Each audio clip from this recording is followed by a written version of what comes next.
আজকে শেখরকোটের first time duty. তো দেখা যাক এখানকার ডিউটি কেমন লাগে। রাতের বেলায় পুরোপুরি আপডেট দেব। আর এই হচ্ছে এখানকার এরিয়া।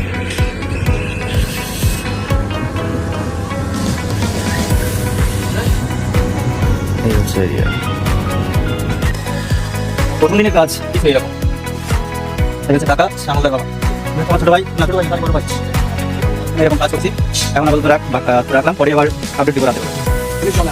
এটা ঠান্ডার দিন, তো বুঝতেই পারছেন এরকম আগুন জ্বালানো হয়েছে। আর সারাদিনের কাজটা বেশ ভালোই হয়েছে। এই দাদা ভাইটাই সবাই আছেন, আমরা আগুন পোহাচ্ছি।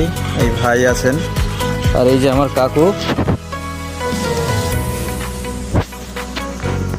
ঠিক আছে, আর এই পর্যন্তই আমাদের দিনগুলো বেশ ভালো গেছে। কিন্তু এই আমাদের সব থেকে ভালো বন্ধু, হ্যান্ডশেক করছে।